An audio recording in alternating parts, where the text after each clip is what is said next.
오늘 이 시간은 사울의 번제라는 제목을 가지고 하나님 말씀을 증거하도록 하겠습니다.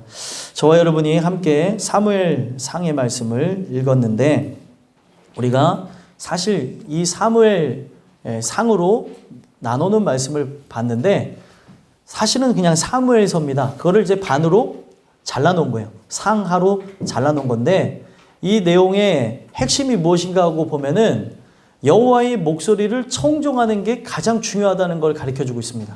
사무엘의 그 이름 그대로 들으시는 하나님, 하나님에 대해서 듣는다 이런 뜻대로 이 사무엘서를 보게 되면 하나님과 함께 교제하는 사람들의 이야기를 그려나가고 있다는 겁니다. 그래서 여호와의 목소리를 듣는 사람, 또 여호와께서 그의 간구를 들으시고 응답해주는 사람, 그래서 결국에 하나님과 함께 연합하고 교제하는 사람들의 이야기를 그려나가고 있다는 거예요.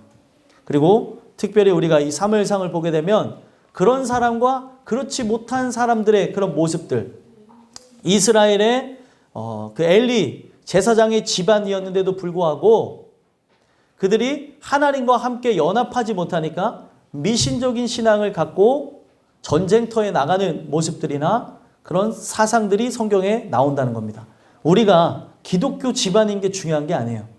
하나님 말씀으로 온전히 세워지지 않으면 우리가 대한민국에 살고 있고 그리고 불교 문화권과 유교 문화권에서 살면서 수도 없는 미신 사상들이 들어와 있다는 겁니다. 그래서 우리가 말씀으로 세워지지 않으면 참 신기한 거는 우리가 유교가 예를 들면 중국에서 들어왔다고 생각해 보시면 중국에서도 지키지 않는 수도 없는 미신 사상들을 만들어냈다는 얘기를 들었어요. 그리고 중국에서는 이렇게까지 하지 않는데도 더 불필요한 것들을 만들어내서 사람들의 어떤 사상이나 또 생각들을 올가매고 가고 있다는 얘기를 들었습니다. 제가 어떤 타 종교를 비판하려고 하는 게 아니라 우리는 종교를 초월해서 잘 들으셔야 돼요. 여기 또 잘못 들으면 이게 다신론인가 막 이러는데 종교의 그런 관념을 따라서 우리가 신앙생활하는 게 아니라 여러분들 우리가 가져야 되는 거는 바로 예수 그리스도에 대한 신앙 하나밖에 없다는 거예요. 그러면 우리가 어느 문화권에서 살았건 우리가 어떻게 신앙생활, 어떻게 삶을 살아왔건 그 배경 지식은 의미가 없다는 거예요. 오늘 이 주시는 말씀을 통해서 하나님과 깊은 교제 가운데 여러분들 안에 알게 모르게 들어왔던 모든 세상의 사상들, 미신적인 것들, 그리고 세속화되어졌던 모든 기복적인 것들이 예수의 이름으로 다 끊어져 나가길 간절히 소망합니다. 그래서 우리는 오늘 이 본문에서도 보게 되면 사울이라고 하는 사람의 이야기를 볼 수가 있는데 사울이라고 하는 사람은 정말 아까운 사람이에요. 아까운 사람이지만 거기까지죠. 이 사울이라는 사람이 세워지는 과정을 보게 되면 나중에 이 사무엘상에 보게 되면 이 12장에서도 언급하고 15장에서도 언급하고 있는 게 특히 12장에서 언급하고 있는 게 12장 13절에 이제 너희가 구한 왕 너희가 택한 왕을 보라 여호와께서 너희 위에 왕을 세우셨느니라. 하나님이 그를 세웠다고 얘기를 하진 않아요. 너희가 구한 왕 바로 너희가 택한 왕을 보라 이런 얘기를 했다는 거예요. 자, 이런 내용과 함께 더불어서 나중에 우리가 잘 아는 사도행전 13장의 말씀을 같이 보게 되면 거기서 또다시 밝힙니다. 사도 바울의 설교 가운데서 흘러져 나오는 메시지인데 사울 왕 자체는 사람이 택했다고 얘기를 하고 바로 하나님 마음에 흡족한 왕은 다윗 왕이었다는 겁니다. 그만큼 이 사울 왕 자체는 아깝고 안타까운 존재예요. 세상이 봤을 때는 왕의 모습을 갖추고 있고 그의 모습을 봤을 때는 뭐 빠지는 게 아무것도 없었어요. 사람 편에 서 있고 또 그 모습을 보면 굉장히 인간 중심이에요. 근데 여러분들 왕이나 그리고 백성이나 어떤 누구라도 우리는 인간 중심으로 살아가는 게 아니라 하나님 중심으로 살아가야 된다는 거예요. 근데 세상의 종교의 공통점이 뭔지 아십니까? 사람 중심이라는 거예요. 그러나 기독교는 무슨 중심이에요? 하나님 중심이에요. 근본이 다릅니다. 그래서 종교라고 평가하면 안 되는 거예요. 그들은 종교고 우리는 유일한 것. 오늘 우리가 이 말씀을 통해서 우리 모습들을 한번 살펴봤으면 좋겠어요. 사울이라고 하는 사람이 왕이 되어져서 드리는 번제 모습이 오늘날로 평가하면 굉장히 과간인데, 그가 왕이 되어서 타락해가지고 그런 예배를 드린 거냐, 그런 제사를 드린 거냐? 아닙니다.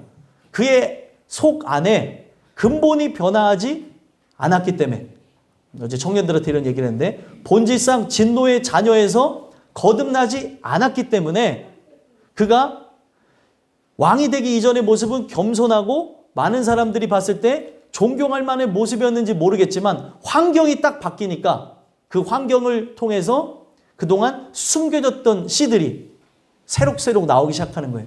제가 꽃은 잘 모르지만 지금 우리 화단에 보면은 꽃들이 이제 많이 다 정리가 됐죠. 근데 여기서 막 정리돼서 이제 얘네들이 뽑혀서 이제 말라서 우리가 이제 권사님들이 정리를 하셨다고 하더라도 내년에 그 씨가 있어서 나온 애들이 있죠. 있어요? 예, 있죠. 그러니까 이게 신기하다는 거예요. 환경이 딱 되면은 없는 것 같은데, 이제 다 뽑은 것 같은데 속 안에서 나온다는 거예요. 사울의 모습이 바로 그런 거였습니다. 근본이 변화하지 않았기 때문에 이제 환경이 싹 바뀌었어요. 이제 씨가 발할 만한 조건, 태양이 비치고 비가 내리고 그 세상에 씨가 발할 만한 환경이 딱 다다르니까 속 안에서 쑥 올라오는 거예요. 오늘 우리가 이 말씀을 보면서 한번 생각해 봤으면 좋겠어요. 사울 왕이 드린 그 번제의 모습이 혹시 내 모습은 아닌지, 내가 하나님께 온전한 예배를 드리고 있는지 오늘 말씀을 통해서 살펴보심으로 하나님과 함께 교제하며 저 영원한 천국을 바라다보는 그런 은혜가 있었으면 좋겠습니다. 여러분들 목마른 사슴과 같은 심정으로 오늘 이 말씀을 들으시면서 여러분들이 목마른 예배자로 정말 하나님만을 갈망하며 나가는 은혜가 있게 되길 간절히 소망합니다. 그래서 오늘 본문의 말씀을 통해서 여러분들에게 세 가지 돌아봄의 말씀을 드리고자 하는데, 사울의 번제라고 하는 제목을 통해서 우리에게 어떤 돌아봄을 주시냐? 첫 번째로 하나님을 기다리고 있는가? 하나님을 기다리는가라는 말씀을 주신다는 거예요. 자, 본문으로 들어가서 보면은 8절 한번 읽어볼까요? 읽어보겠습니다. 시작. 사울은 사무엘이 정한 기한대로 이레 동안을 기다렸으나 사무엘이 길갈로 오지 아니하매 백성이 사울에게서 흩어지는지라. 아멘. 자, 이 내용을 보니까 사무엘이 정한 기한이 있었어요. 사울과 함께 만나면서. 그런데 정한 기한대로 얼마를 기다렸대요? 예, 7일을 기다렸습니다. 7일을 기다렸는데 그 정확한 시간은 예전에 뭐 시계가 발달했던 그런 세상도 아니었기 때문에 정확한 그 시간 자체는 약속이 안 됐을 수 있습니다. 그런데 7일째 되어질 때 분명히 7일 뒤에 온다는 예고를 했나 봐요. 그런데 지금 상황이 그렇게 따라주지 않는 거죠. 그들 앞에는 지금 블레셋 군대가 쳐들어와서 곧 있으면은 무너질 만한 상황, 전쟁에 의해서 혹 참변을 당할까 하는 인간의 생각이 가득 들어와져 있는 그때였다는 거예요. 그러다 보니까 기다리고 기다렸지만 7일 동안은 기다렸어요. 그건 또 잘한 거라고 볼 수 있지만 여러분들 끝까지 이기는 자가 이기는 겁니다. 우리가 전에 이겼다고 해서 나중에 마지막에 지게 되면은 진 거예요. 성경은 최후 승리를 얻기까지 어떻게 하래요? 험한 십자가 붙들겠네. 그 십자가 붙들고 나가야 되는 거예요. 아, 내가 과거에 어떤 사람이었는데 내가 이렇게 신앙생활 했는데 의미 없습니다. 오늘 내가 주의 은혜 가운데 없으면, 내가 오늘 주님의 그 역사하심의 풍성함을 누리지 못한다면 나는 죽은 사람인 거예요. 오늘 이 말씀을 통해서 살펴볼 필요가 있는 거죠. 기다렸었다는 거예요. 근데 결국에는 기다리지 않고 그가 뭐를 봅니까? 지금 사람들이, 백성들이 문제라고도 할 수 있겠지만 그가 신앙이 있다고 한다면 백성들과 지금 자신의 처한 상황은 문제가 되지 않는 거예요. 오늘날 우리의 모습을 살펴볼 때 여러분들도 원하지 않는 상황과 환경, 형편, 처지에 놓일 때가 있죠. 그리고 또 사람과의 그 관계 속에서 이 관계로 나가게 되면은 하나님을 부인하거나 하나님을 떠나야 되는 그런 상황이 올 수도 있는데 하나님은 그런 모든 것에 속지 말라고 얘기하시는 거예요. 오늘 우리의 삶 속에 필요한 거는 그를 끝까지 기다리는 거죠. 기다렸었으나가 아니에요. 끝까지 기다려야 되는 거예요. 근데 기다렸다가 어떻게 했어요? 지금 백성들이 사울에게서 흩어지는 거예요. 막 블레셋 대군들이 쳐들어와서 이들을 쳐서 능멸할 것 같으니까 그런 막 생각들, 마음들이 들어오면서 이거 전쟁을 어떻게 되나? 전투민족이 아니기 때문에 더 불안하고 그리고 마음이 압박이 찾아오는 상황이었던 거예요. 그러다가 보니까 사울이 왕이었는데도 불구하고 출정을 하지 않으니까 어떻게 되는 거예요? 흩어지는 거예요. 우리가 의지할 대상이 아닌가 보다. 그런 왕이 아닌가 보다 하면서 그들이 흩어져가는 모습을 보면서 하지 말아야 될 바로 대제사장권을 침범해버립니다. 오늘 우리가 이 이야기를 통해서 살펴봐야 되는 게 뭐냐면 우리는 살아가면서 어떤 문제에 직면할 때가 있어요. 문제에 직면하기도 하고 그런 고통과 괴로움 그리고 환난을 당할 때가 있습니다. 그때 우리가 취해야 되는 게 뭐냐면 하나님의 해결을 봐야 되는 거예요. 그거를 기다려야지 성경은 겸손하다고 합니다. 근데 하나님이 해결해 주셔야 되는 상황인데 사람은 어떻게 해요? 이리 뛰고 저리 뛰고 내가 어떻게 하면 이거를 해결해 볼까? 사람을 만나고 그리고 인간적으로 힐링을 하면서 자기를 재충전하려고 하는 모습이 있다는 거예요. 이거는 근본적인 문제가 해결되지 않습니다. 성경은 하나님이 일으킨 일들 같은 경우 하나님의 섭리 가운데에 모든 일이 일어나고 있죠. 하나님 섭리 가운데 일어난 일이면 하나님이 하실 때를 봐야 되는 거예요. 사람의 일도 마찬가지입니다. 오늘 우리의 살아간 삶 속에 하나님 말씀을 들으면서 삶의 그 깊은 그곳에서 순종을 요구하실 때가 있어요. 어떨 때는 가만히 있어야 되기도 하고 어떨 때는 움직여야 되기도 하고 어떨 때는 말을 해야 되기도 하는데 공통점이 뭐냐면 하나님의 지시가 있냐는 거죠. 지시가 없다면 이스라엘 백성이 구름 기둥이 그 회막 가운데에 떠오르지 않으면은 출발하지 않았던 것처럼 가만히 있어야 된다는 거예요. 우리의 삶 속에 적군이 쳐들어와서 칼로 내 목을 베려는 순간이라고 한다 할지라도 하나님의 말씀이 너희는 가만히 있어 주가 하나님 됨을 알지어다 하면 칼이 날아오는 걸 보면서도 가만히 있어야 되는 거예요. 이게 바로 믿음입니다. 우리의 머리로 이해가 안 되죠. 칼이 날아오면 어떻게 해야 돼요? 피해야죠. 근데 가만히 있으라는 말씀을 받았어요. 야, 이게 피가 마르는 거죠. 가만히 이거는 내가 피할 수 있을 것 같은데? 에? 가만히 있으라고 하면 가만히 있어야 되는 거예요. 예를 들면은 그 칼이 날아오다가도 어떻게 되겠습니까? 하나님 말씀이 가만히 있으면 주가 하나님 됨을 너희가 알지어다, 볼지어다 이런 말씀을 하셨으면 칼이 날아오다가도 멈추겠죠. 칼이 날아오다가도 부서지겠죠. 칼을 사라지게도 하실 수 있겠죠. 하나님이 못하실 일이 뭐가 있냐는 거예요. 오늘날 우리에게 필요한 것은 그 하나님을 기다리는 거라는 거예요. 그래서 여기 보면은 이래 동안을 기다렸다라고 하는 이 기다림에 대한 이게 뭐냐면 소망이라는 거예요. 소망. 자기의 인간적인 소망을 갖고 하나님을 기다릴 게 아니라 소망이라고 하는 건 뭐예요? 우리가 하나님을 향하여 소망을 품을 때에 그 소망은 뭐예요? 하나님만이 해답이라는 거예요. 그러면은 그가 해결해 주실 때까지 우리가 하는 건 뭐예요? 기도하면서 기다리는 것밖에 없다는 거예요. 이스라엘 백성이 지금 하는 건 뭐예요? 발만 동동 구르면서 이리 왔다 저리 갔다 흩어지는 게 아니라 모여서 기도하며 하나님이 행하실 걸 바라봐야 된다는 거예요. 근데 오늘날 우리의 삶 속에 정말 그런 상황이 다다랐어요. 고난, 고통, 괴로움 그럴 만한 상황이 충분히 우리에게 나타나죠. 그럴 때 우리가 이 하나님의 말씀을 우리가 믿는다면 하나님이 역사하실 걸 믿고 기다릴 줄 알아야 된다는 거예요. 그리고 오늘 하나님을 기다리는가에 대한 이 내용 속에서 사울은 기다리지 못했어요. 하나님의 역사를 기다리지 못했고 하나님이 은혜 주시는 거를 기다리지 못했다는 거예요. 은혜를 내 손으로 만들어 가다 보면 여러분들이 하나님이 되신 거고 여러분들이 결국에 지옥으로 가는 문을 여는 거하고 같다는 거예요.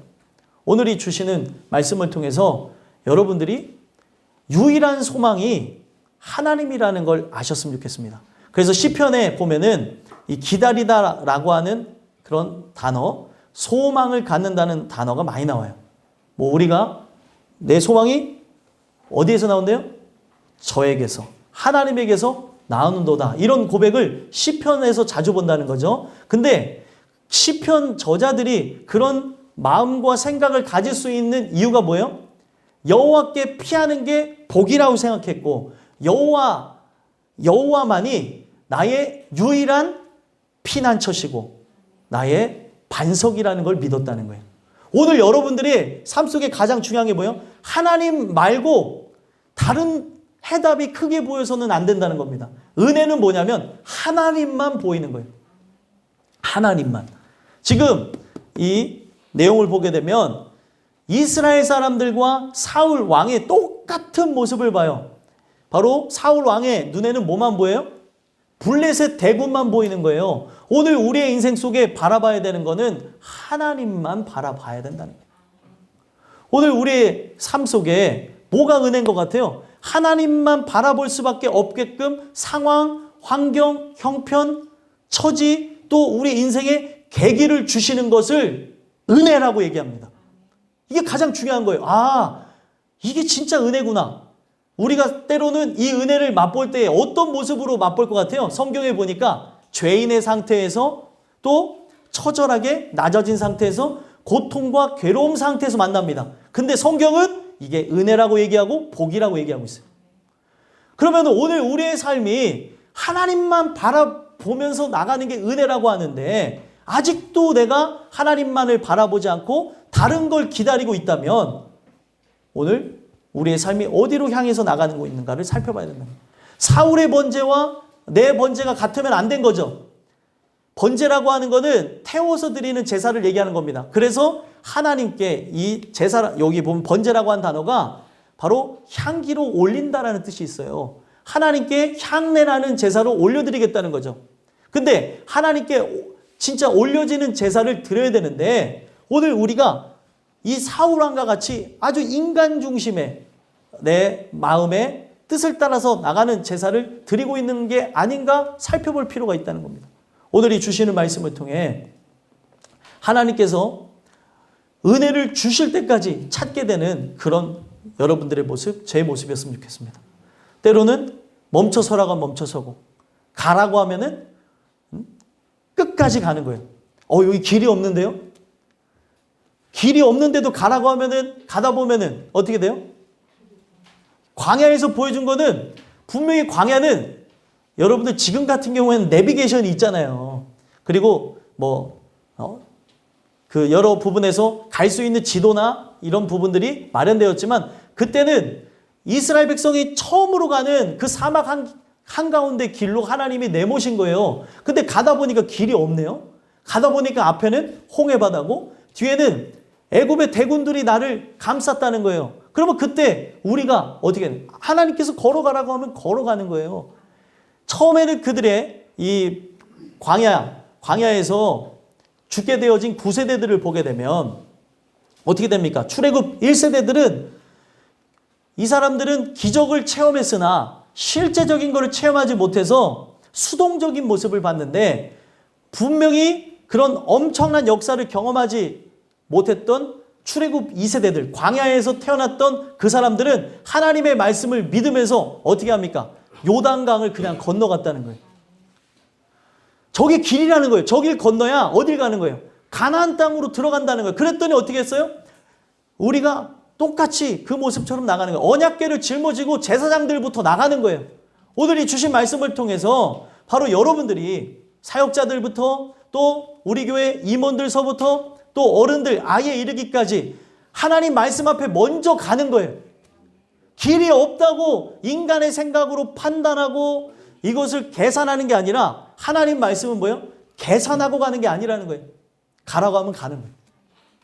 오늘 이 주시는 말씀을 통해서 하나님이 인도하심 속에 때로는 기다려야 될 때가 있으면 기다리고 또 가라고 하면은 가는 그런 은혜가 여러분들에게 나타났으면 좋겠습니다. 여러분들 성경이 한 가지를 얘기하고 있어요.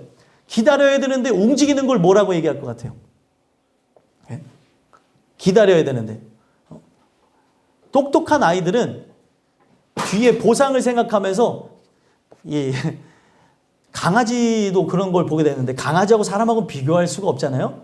어떻게 합니까? 더 큰 보상을 바라보면서 장난감을 양보하기도 하고 그리고 기다리라고 하면 기다릴 줄 안다는 거예요. 내가 10분 뒤에 올 테니까 여기서 가만히 얌전히 있어 라고 하면서 이야기를 했을 때 가만히 얌전히 있는 아이들은 뒤에 보상을 보면서 내가 여기서 가만히 있으면 칭찬도 받고 또 아버지나 어머니나 또 다른 사람들한테 사랑을 받는다면서 기다린다. 이게 머리가 좋은 아이들이라고 합니다. 아이들의 어떤 그런 움직이는 그런 생태를 봤을 때 그런데 근데 거기서 움직이면서 말을 안 듣는 애들 서로 왜 야 너라고 하면서 니네들 그러지 말고 니네 얘기하는 거 아니야. 너 안 기다리잖아. 이런 모습이 있는데 그 모습 속에서 우리가 봐야 되는 게 하나님이 우리에게 기다리라고 하면은 지금 어떤 상황이라고 한다 할지라도 하나님과 우리가 애착 형성이 일어났어요. 은혜를 통해서. 그분과 내가 연합되어진 존재라면 기다리는 거예요. 내 눈앞에 어떤 모습이 있는다 할지라도 그렇게 하는 거라는 겁니다. 이게 부모와 아이하고의 애착 형성을 실험을 한 걸 제가 하나 봤는데 뭐를 봤냐면 유리관이에요. 여기 저번에도 한번 말씀드렸는데 아이 이제 잘 걷지를 못하고 기어다니고 하는 그런 이제 조금 큰 이제 아이인데 영아에서 좀 컸을까요? 그 아이한테 엄마가 유리관으로 되어져 있는데 여기 보면 딱 눈으로 봤을 때 뭐예요? 절벽처럼 보이는 거예요. 저기 나는 못 건너가 그럴 만한 환경이라는 거를 아이가 이렇게 인지한 상태에서 엄마가 이리 오라는 괜찮아? 와 괜찮아? 할 때 애착 형성이 잘 된 아이는 거기에 눈으로 볼 때는 떨어져 다칠 것 같은 환경인데도 오더라는 거예요. 오늘 우리가 그 이야기 속에서 살펴봐야 되는 게 하나님과 진정한 연합이 되어진 상태, 애착 형성이 되어져 있다면 기다리라고 하면 기다릴 수 있어야 됩니다. 근데 움직인다고 하는 건 뭐예요? 내가 하나님보다 더 똑똑하다는 것. 움직이는 건 뭐예요? 교만하다는 거죠. 여러분들과 제가 겸손한 존재라고 한다면 이 주시는 말씀을 통해서 하나님이 언제인지 모르지만 아브라함도 범했던 실수가 뭐예요? 기다리지를 못해가지고 이스마엘을 출생했는데 그 이스마엘의 후예들이 지금까지도 폭탄을 터뜨려가면서 많은 사람들을 공포로 일으키게 되어지는 세대가 되어졌다는 거예요. 하나님을 기다려야 될 때 기다리는 믿음이 여러분들에게 있게 되게 간절히 소망합니다. 두 번째로 사울의 번제를 통해서 우리에게 어떤 말씀을 주시냐면 하나님을 마음에 모셨는가? 하나님을 마음에 흡족히 여기는가? 이런 말씀을 주시는 거예요. 내가 마음에 흡족히 여기는가? 한번 살펴볼 필요가 있다는 거죠. 자, 9절 10절 한번 읽어볼까요? 9절 10절 읽어보겠습니다. 시작. 사울이 이르되 번제와 화목제물을 이리로 가져오라 하여 번제를 드렸더니 번제 드리기를 마치자 사무엘이 온지라 사울이 나가 맞으며 문안하매. 아멘. 지금 사울이 번제와 화목제물을 이리로 가져오라 해서 번제를 드린 이유가 뭐예요? 아까 전에 우리가 8절에서 읽었죠? 백성이 어떻게 했어요? 흩어졌다는 거예요. 자, 여러분들 우리의 살아간 삶 속에 죄라고 하는 거는 굉장히 합리적으로 치고 들어옵니다. 여기서 내가 안 넘어지면은 여기서 안 넘어지면은 세상 말로 나는 어떤 사람이지 이런 사람이지 이게 당연히 넘어질 수밖에 없는 거 아니야? 이런 합리성을 갖고 하나님의 백성들을 다 넘어뜨린다는 거예요. 지금 백성들이 흩어지는 상황 속에서 어떻게 하냐는 거예요. 지금 사울 왕의 생각은 누구의 마음을 흡족하는 거에만 생각하고 있어요? 백성의 마음. 여러분들과 저는 누구의 마음을 흡족히 해야 되는 겁니까? 하나님 마음. 하나님의 마음을 기쁘시게 해야 되는 게 여러분들이라는 거예요. 자, 이 현상이 왜 일어났겠습니까? 일어난 이유는 딱 하나입니다. 나중에 보시면은 알겠지만 이 12장에서도 계속 강조했던 게 뭐냐면 신종 왕국이 이제 도래하면서 신종 왕국이 이제 도래했다는 게 어떤 의미냐면 하나님이 왕이신데 왕이 필요하다고 하면서 그들이 난리를 친 거예요. 그래서 너희들이 원한 왕, 그래 내가 세우겠다 하면서 사울 왕을 세우면서 지금 막 자축하면서 그들이 즉위식을 하고 기뻐할 그때에 신정 왕국, 어떤 왕국이 돼야 된다는 거예요? 하나님이 통치하시는 왕국이 돼야 된다고 하면서 바로 사무엘이 설교를 합니다. 그랬을 때 찬물을 확 던지는 설교를 해요. 여호와의 목소리를 청종하지 않으면 너네들은 다 망할 것이다. 그러면은 오늘 우리가 그 얘기를 진정으로 마음에 새겼다고 한다면 그 이야기를 들으면서 여호와의 목소리를 들어야 되는데 지금 이 사울왕은 여호와의 목소리를 들었어요? 안 들었어요? 안 들었습니다. 여러분들 믿음은 뭐에서 나죠? 들음에서 나는 거예요. 여호와의 목소리를 청종하지 않았다는 것은 고로 뭐가 없다는 거예요? 믿음이 없다는 거예요. 믿음이. 여호와의 목소리를 듣지 않았기 때문에 믿음이 없는 거죠. 말씀을 들어야 뭐가 생겨요? 믿음이 생기는데 말씀을 듣지 않았어요. 결국에는 뭐예요? 지금 이러한 불순종을 하게 되어지는 결과는 믿음이 없어서 그렇다는 거예요. 믿음이 없으니까 뭘 못합니까? 하나님을 기쁘시게 하지 못하는 거예요. 오늘 우리의 삶 속에 믿음은 성경에 에베소서 2장에서 얘기하는 게 뭐예요? 믿음이라고 하는 거는 하나님의 선물이라는 거죠. 나에게 믿음을 달라고 여러분들은 기도해야 될 것이고 그리고 저도 기도해야 될 것이며 믿음이라고 하는 거는 하나님이 선물로 주시는 거잖아요. 근데 뭐를 통해서 받을 수 있대요? 들음을 통해서. 예배의 자리를 찾고 들음을 통해서 받을 수 있다고 얘기를 하고 있는 겁니다. 그러면은 지금 이 사울 왕은 믿음이 전혀 없어서 불순종한 거죠. 그렇죠? 믿음이 없으니까 하나님의 마음을 기쁘시게 하기보다 뭘 기쁘게 하는 거예요? 사람의 마음을 기쁘게 하고 있다는 거예요. 오늘 우리의 인생에 살펴봐야 되는 게 뭐냐면 여기 한 번만 돌아보시자는 거예요. 한 번만. 내가 사람의 마음을 기쁘게 하고 있는지 하나님의 마음을 기쁘게 하고 있는지. 오늘 우리가 누구를 위해 살아가냐는 거예요. 어떨 때는 하나님을 위해 살아가는 게 가족의 평화를 깰 때도 있습니다. 그런 거 경험해 보셨어요? 내가 은혜로 살아간다는 게 가족의 평화를 깰 때도 있고 또 예수 믿으라고 하는 이 말 때문에 분란이 일어날 때가 있다는 거예요. 우리가 만약에 싸운다면 예수 때문에 싸워야 되는 것이지 돈과 명예와 권력과 권세 때문에 싸워야 되는 게 아니라는 거예요. 남편과 아내와 그리고 부모와 자식 간의 다툼이 어디서 나와야 되는 거냐면 바로 불을 던지러 왔다고 하는 예수님의 말씀과 같이 진정으로 하나님의 말씀을 증거하는 데서 다툼이 나는 거라면 이거는 상관이 없는 은혜로운 역사라는 거예요. 근데 오늘날 살아가는 삶 속에 보면은 다 뭐 때문에 다툼이 납니까?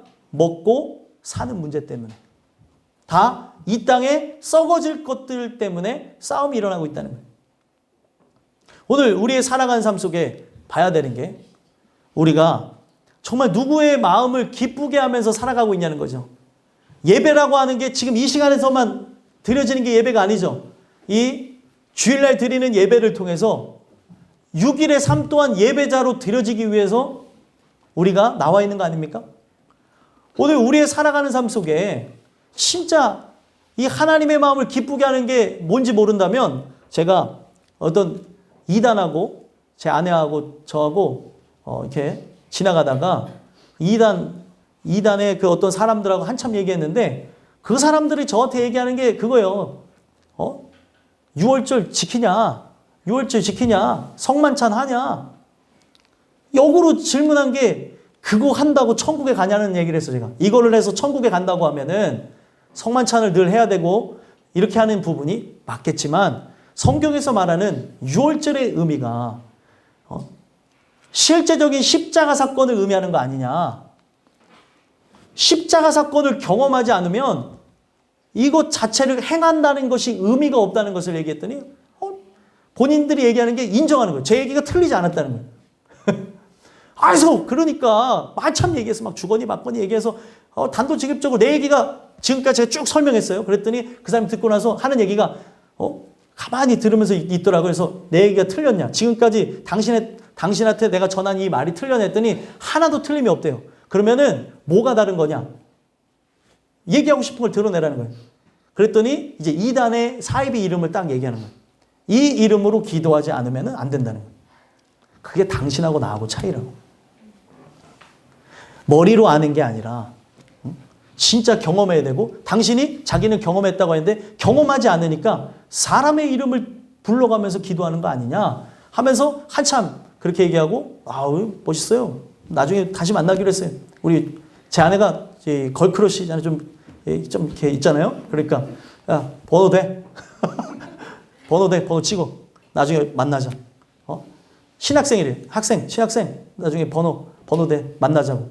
그래서 당신이 이 얘기를 듣고 깨지면 교회 나오는 거고, 그렇지 않으면은 그렇게 하자. 그랬더니 제가 그랬어요. 자기가 자기 자신이 있다는 거예요. 그래서 내가 성경 가르치는 사람인데, 나도 성경 가르치는 사람인데 나중에 꼭 만납시다. 그리고 많이 공부하고 오라고. 많이 공부하고 많이 외우고 오라고. 공부 엄청 많이 했어요. 별의별 거 다 외우고 시브리어까지 막 하면서 랄랄라 막 이렇게 되는데, 이게 중요한 게 진짜를 아니까 가짜는 너무 쉬운 거예요. 여러분들 또 테스트 해보겠다고 해서 또 가다 홀라당 넘어가지 마시고 중요한 거는 그들하고 이렇게 대화하는 게 좋은 거는 아니에요. 근데 너무 불쌍한데 너무 똑똑한 거예요. 수제래요. 자기가 자기 입으로 밝히니까 알죠. 제가 성경도 모르면서 막 그런다고 했더니 저 좋은 데 나왔어요. 화를 내더라고요. 좋은 데 나왔다고. 좋은 데 나와서 천국 가는 거 아닙니다. 학식이 뛰어나서 하나님 말씀 똑바로 듣는 거 아니에요. 오늘 우리가 이 말씀을 들어야 산다는 거죠. 근데 안 들리니까 다른 막 이름을 불러대고 막 그러는 거예요. 그러니까 사람의 마음을 기쁘게 하고 사람을 위해서 살아가려는 모습들이 있다는 거예요. 여러분들, 오늘 우리가 이 자리에 나온 이유가 무엇입니까? 하나님의 마음을 기쁘게 하기 위해서 왔어요. 하나님이 원하시는 건 뭐예요? 여러분들이 또 제가 거룩한 산 제물이 되는 걸 원합니다. 이제는 가인이 드린 제사를 그만 드려야 되는 것이고, 아벨이 드린 제사의 핵심이 뭐예요? 믿음으로. 아벨은 더 나은 제사를 드렸다는 거예요. 더 나은 제사의 조건은 뭐예요? 믿음입니다. 믿음으로 나를 드려야 되는 거예요. 믿음으로. 하나님, 내가 연약하고 부족하지만 나 한 주간 삶 속에서 죄악으로 이리 치이고 저리 치였지만 주님 뜻대로 살고 싶어요. 주님 날 좀 도와주세요. 이 마음이 여러분들의 같은 마음이어야 된다는 거예요. 근데 세상의 마음하고 똑같아요. 그래도 신앙생활하면 이렇게 많이 빠지면 안 돼. 정신을 차려야 돼. 저 목사님의 얘기를 들으면서 세뇌당하면 안 돼. 이런 게 아니라는 거죠. 세뇌가 아니라 하나님의 주시는 말씀을 통해서 새롭게 거듭나는 거예요. 그러면 의식 구조가 바뀌는 겁니다. 나를 위해 살아가는 게 아니라 하나님의 영광을 위해 살아가는 거예요. 하나님이 어떻게 하면 기쁘실 수 있을까? 하나님의 마음을 어떻게 하면 정말 흡족하게 할 수 있을까? 그것을 위해서 나가야 되는 겁니다.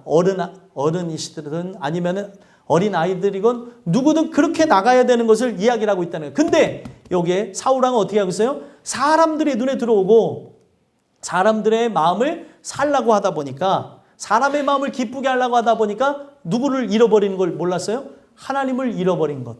내가 진짜 죄악으로 가득 차서 하나님을 멀리하고 나가고 있다는 것을 잊었다는 거예요. 오늘 여러분들의 살아가는 삶 속에 나를 기쁘게 하려고 하지 마시고, 그리고 여러분들의 가족과 주변에 가까운 사람들을 기쁘게 하려고 하지 마시고 하나님을 기쁘게 하려는 거에 여러분들의 모든 삶 전부를 드리시기 간절히 소망합니다. 우리의 전부를 드릴 수 있을 때 우린 천국에 갈 수 있는 거예요. 전부라고 하니까 많은 사람들이 항상 거창하게만 생각하는데 전부가 별거 없어요. 뭐 같아요? 여러분들 전부가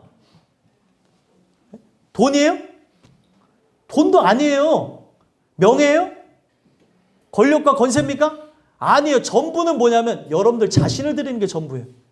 나를 드리는 게 전부라는 거예요. 근데 사람은 뭐예요? 나를 드리기는커녕 나는 뒤에 빠져 있고 어떤 모습으로 나갑니까? 야곱이 변화하기 이전에 모습하고 똑같습니다. 야복 강가에서 그의 형을 만났을 때 그 형에게 만나서 죽을 것 같으니까 어떻게 해요? 여종들의 아들부터 앞세우고, 그리고 여종을 앞세우고, 그리고 자기의 사랑하는 아내 맨 마지막에 세우고, 그리고 자식 세우고, 그 다음에 누가 갑니까? 자기가 가요.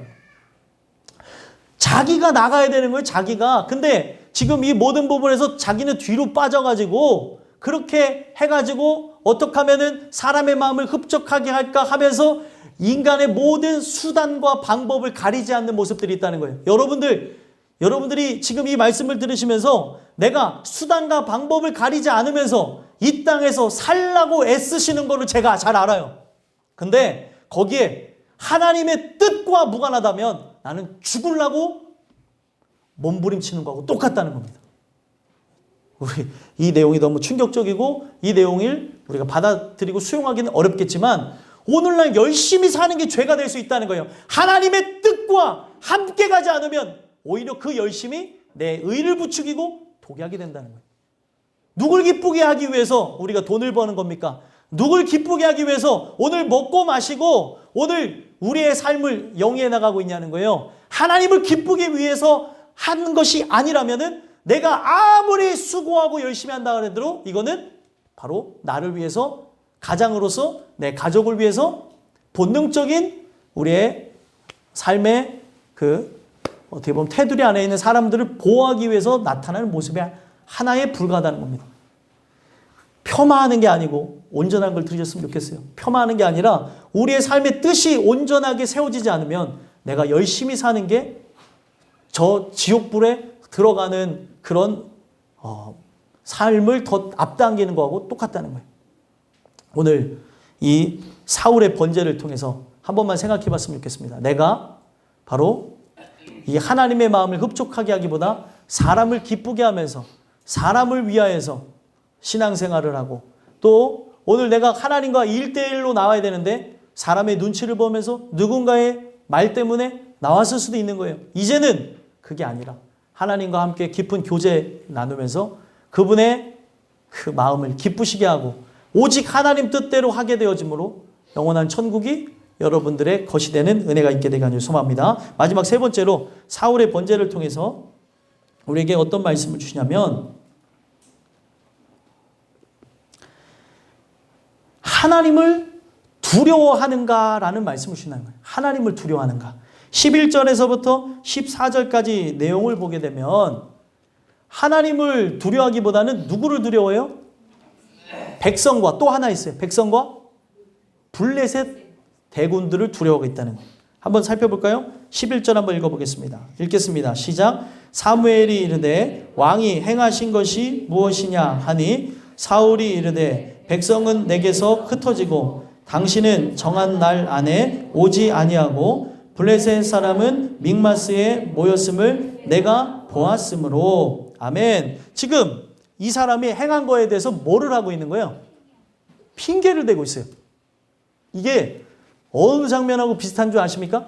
항상 계속 반복되어지는데 에덴 동산에서 우리는 떠나질 못해요. 에덴 동산에서 어떤 모습이요? 은혜롭게 살았던 데를 떠나지 못하면 참 좋겠는데 그렇게 살면 좋겠는데 그게 아니라 죄를 범했던 그 당시의 모습을 떠나지 못한 채 살아가고 있다는 거예요. 자, 그 에덴 동산의 이야기로 돌아가서 보게 되면 에덴 동산에서 하와가 뱀의 이야기를 듣고 어떻게 합니까? 선악과를 먹죠. 그리고 누구에게 줬어요? 아담에게 줬습니다. 그리고 나서 하나님이 그걸 기다렸다는 듯이 짠 하고 나타나시죠. 나타나셔서 아담아 아담아 내가 어디 있느냐 불렀더니 이미 그 금단의 열매를 먹을 때에 이들의 영혼은 죽어버려서 하나님은 이 자리에도 꽉 차 계시고 어디든지 우리가 피할 수 없는 무소부재라고 하는 건 어디든지 계신다는 거예요. 그 하나님인데 그 하나님을 잃어버리니까 동산 나무 사이에 그 중앙에 숨어 있으니까 하나님이 나를 못 볼 거라고 생각한다는 거예요. 이게 이미 타락했다는 증거입니다. 얘들아 타락이 뭐라고?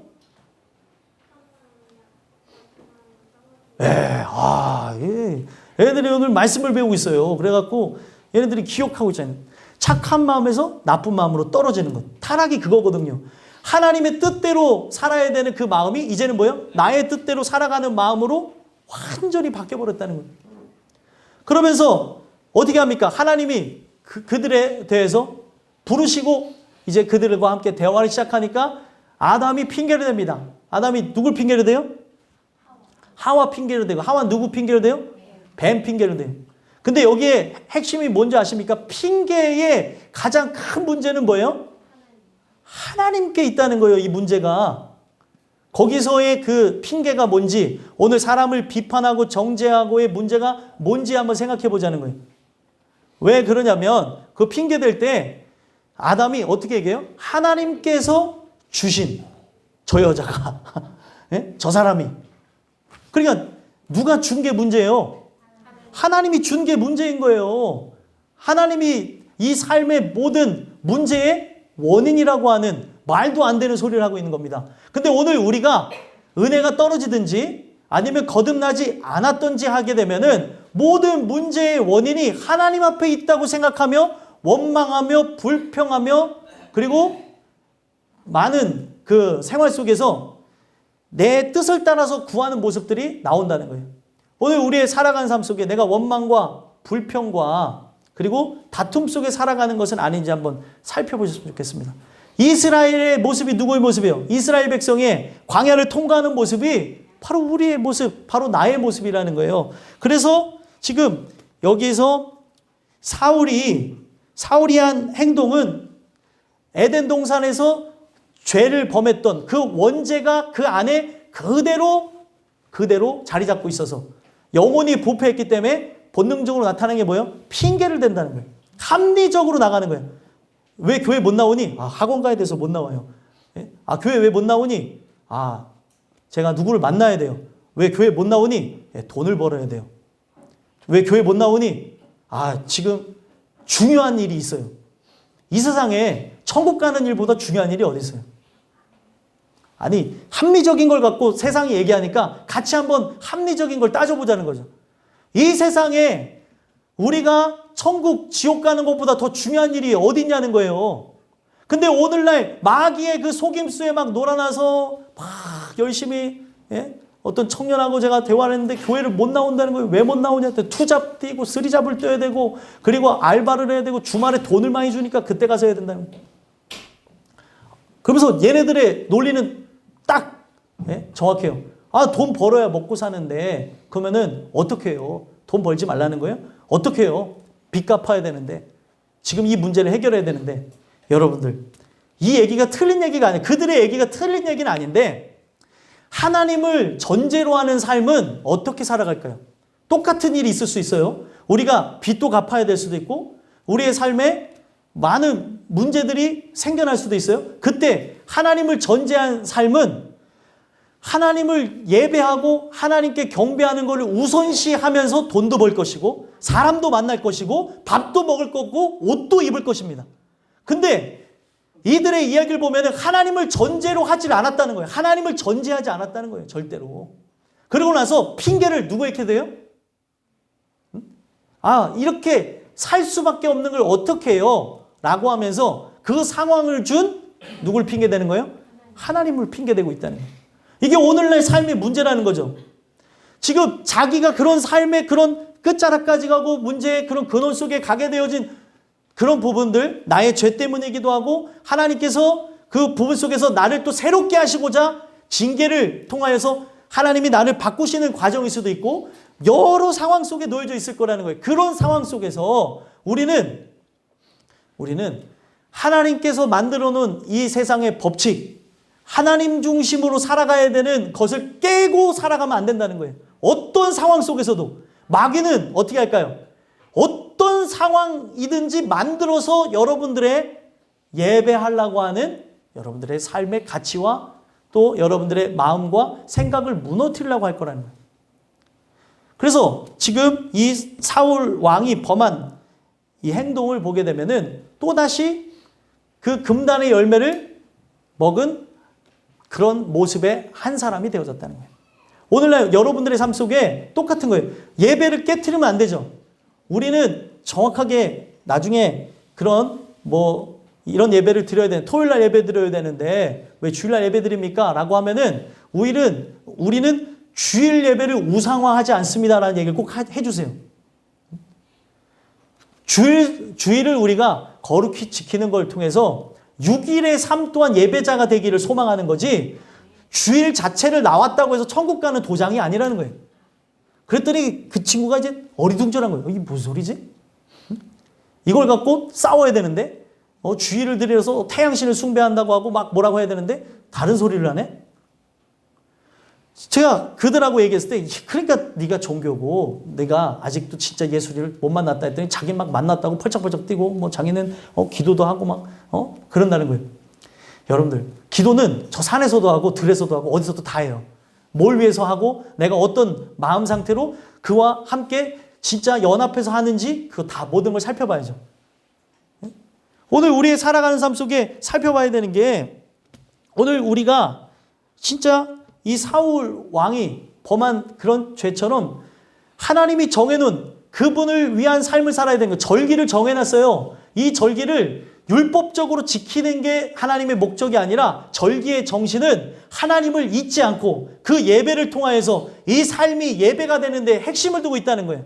그리고 예수 그리스도의 피를 우리가 경험하면서 예수의 피로 우리가 새롭게 되어지고 우리는 죽을 수밖에 없는 존재였으나 새로워져서 오늘도 십자가 밑에 나가서 그 긍휼을 구하고 그 긍휼을 얻은 자로 하나님의 영광을 위해 살기 위해서 이걸 모든 걸 만들어 놨다는 거예요. 근데 세상은 어떻게 해요? 지금 이 모든 거를 가지고 우리를 현혹시키고 심지어 기독교 비스무리한 걸 가지고 사람들을 막 이렇게 저렇게 흔들어서 막 데리고 가고 있다는 거예요. 오늘 여러분들과 제가 하나님이 진짜 살아계신 걸 믿는다면 하나님 중심으로 살게 되어지는 은혜가 있었으면 좋겠습니다. 에덴 동산에서의 가장 아름다웠던 게 뭐예요? 하나님 중심으로 하나님을 영광을 위해서 그들이 바로 하나님과 함께 더불어 살았다는 거예요. 근데 죄가 들어오고 나서 어떤 일이 일어난 겁니까? 자기를 위해서 살아가고 있다는 거예요. 지금 사울왕이 범한 이 죄는 뭐예요? 자기가 하나님이 된 거하고 똑같습니다. 아담과 하와가 선악과를 먹음으로써 어떻게 됐어요?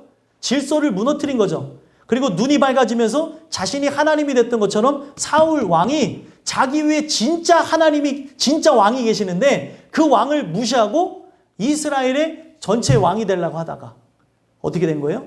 그 왕위를 결국에 박탈당하고 결국에는 멸망할 거라고 하는 메시지를 듣게 됐다는 겁니다. 오늘 우리가 이 내용을 통해서 한번 살펴봤으면 좋겠어요. 핑계대면서 이 모습 저 모습으로 나가고 있는 건 아닌지 살펴보셨으면 좋겠고요. 계속 얘기하는 게 뭐예요? 12절에서도 핑계를 댑니다. 읽어보겠습니다. 시작. 이에 내가 이르기를 블레셋 사람들이 나를 치러 길갈로 내려오겠거늘 내가 여호와께 은혜를 간구하지 못하였다 하고 부득이하여 번제를 드렸나이다 하니라. 아멘. 그가 보는 게 뭐예요? 이 11절에서부터 블레셋 사람을 봤다고 얘기하죠. 블레셋 사람이 눈에 들어온 거예요. 그가 봐야 되는 거는 믿음의 눈으로 하나님을 봐야 되는데 이 모든 세계를 이끌고 계시는 분이 하나님이라는 걸 봐야 되는데 사람을 보고 환경을 보고 형편을 보면서 쓰러지고 넘어지며 낭망하며 나가는 모습이 있었다는 거예요. 그러면서 핑계를 대죠. 지금 쳐들어오기 직전인데 어떻게 하라는 거예요. 지금 내 삶이 보도나기 직전인데 내 삶이 무너지기 직전인데 내 코가 석잔데 하나님도 그 다음이죠. 어떤 분이 얘기하셨던 거예요. 저한테 입에 풀칠을 하고 나서라도 아멘 아멘 하는 거지 입에 풀칠하지도 않는데 무슨 아멘이냐는 거예요. 여러분들 이 얘기가 맞는 것 같습니까? 전혀 틀린 얘기를 오늘날 이게 합리적인 걸 가지고 사람들을 무너뜨리고 있다는 거예요. 사람이 기계예요? 쉬어야지 되지? 여러분들 이런 얘기를 하면서 내 몸을 쉬어야 된다고 하면서 산과 들로 바다로 내 마음대로 살아가고 있다는 거예요. 주님이 진짜 이 모든 부분에서 이 예배의 삶, 절기라고 하는 것은 결국에 그리스도를 떠나지 않는 삶을 이야기하고 있는데 그것을 이미 떠난 채 마음은 떠났어요. 그러면서 질서를 무너뜨렸죠. 어떤 질서를 무너뜨렸습니까? 지금 두려워서 대제사장권을 침범해서 지금 이 선지자잖아요. 이 사람은 사사이자 선지자이자 대제사장권을 갖고 있는 사무엘이었습니다. 그래서 이 사무엘이 번제를 드려야 전쟁에 출정할 수 있었던 거예요. 불안하다고 해서 이거를 넘어서는 안 되는 겁니다. 근데 인간이 바로 하나님이 정해놓은 그 언약을 깨뜨리면서 어떻게 하는 거예요? 금단의 열매를 먹고 자기가 하나님이 돼서 자기 마음대로 하는 거예요. 그리고 핑계대는 내용을 보니까 뭐라고 합니까? 부득이하여 번제를 드렸다는 거예요. 이 부득이하는 말이 언어로 보니까 억지로 번제를 드렸다는 거예요. 누구에게 지금 핑계대는 거예요? 늦게 온 사람을 핑계대고 이것 때문에 내가 멸망으로 나갔다고 하면서 그런 얘기를 하고 있는 겁니다. 여러분들과 저는 이 주시는 말씀을 통해서 하나님을 핑계대어지는 또 이 삶을 비관하게 되는 일들이 없었으면 좋겠어요. 하나님이 하시는 모든 것이 선하십니다. 내가 망하는 것도 흥하는 것도. 어떤 사람이 경기를 나갔는데 경기에서 졌는데도 하나님께 감사한다는 거예요. 그것도 하나님 뜻이라는 거죠. 제가 그걸 보면서도 마음에 울림이 있더라고요. 아, 저 사람의 고백은 진짜구나. 뭐 신앙의 깊이와 이런 걸 떠나서 경기에 졌는데도 하나님 살아계심을 자기는 체험했다. 경기를 치는 걸 통해서. 이기는 걸 꿈꾸면서 했겠죠. 경기를 할 때. 근데 졌다는 거예요. 그런데도 오늘 그 하나님이 살아계심을 느꼈습니다. 그런 얘기를 하더라고요. 오늘 우리의 살아간 삶 속에 필요한 거는 이 예배가 부득이하게 드리면 안 되는 거예요. 억지로 드리는 게 아니라 신령과 진정으로 드려야 되는 예배입니다. 여러분들이 혹 억지로 왔을 수도 있어요. 진짜 하나님께 벌 받아서 죽을까 봐 나왔을 수도 있는데 그런 걸 하나님이 바라는 게 아니라는 거예요. 하나님을 정말로 두려워하면서 나가길 원하는 거죠. 지금 이 사울왕의 가장 큰 문제는 뭐예요? 이 세상의 모든 건 다 두려워하나 하나님을 두려워하지 않고 있다는 거예요. 여러분들이 진짜 신앙인이라면 어떤 일이 일어나야 되는 겁니까? 이 세상의 그 어떤 것도 두려워하지 않으나 하나님만 두려워해야 됩니다. 하나님만. 이 하나님이 이 모든 세상의 주관자시고 전부이시고 왕이십니다. 이걸 고백하면서 나가야 되는 거죠. 하나님이 어떤 분이라고 성경은 표현합니까? 몸과 영혼을 능히 멸할 자라는 거예요. 이 세상은 몸까지는 멸할 수 있어요. 그러나 영혼은 멸할 수 없다는 거예요. 그러면은 우리가 누구에게 떨어야 될지, 누구를 두려워해야 할지를 택해야 된다는 거예요.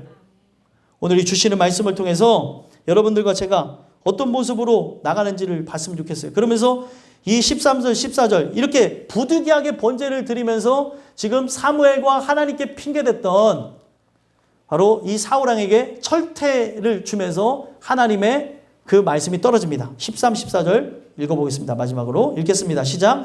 사무엘이 사울에게 이르되 왕이 망령되이 행하였도다. 왕의 하나님 여호와께서 왕에게 내리신 명령을 지키지 아니하였도다. 그리하였더라면 여호와께서 이스라엘 위에 왕의 나라를 영원히 세우셨거늘 지금은 왕의 나라가 길지 못할 것이라. 여호와께서 왕에게 명령하신 바를 왕이 지키지 아니하였으므로 여호와께서 그의 마음에 맞는 사람을 구하여 여호와께서 그를 그의 백성의 지도자로 삼으셨느니라 하고. 아멘. 결국에 이건 뭐예요? 버림받는 메시지를 줬죠. 그러면 여러분들 똑같을 수 있어요. 우리가 오늘 이 하나님의 말씀을 들으면서 우리가 하나님 말씀대로 살지 않으면은 영원한 버림을 받습니다 라는 메시지를 여러분들이 들었다고 한단 말이에요. 그러면은 여러분들은 어떻게 해야 되는 게 맞습니까?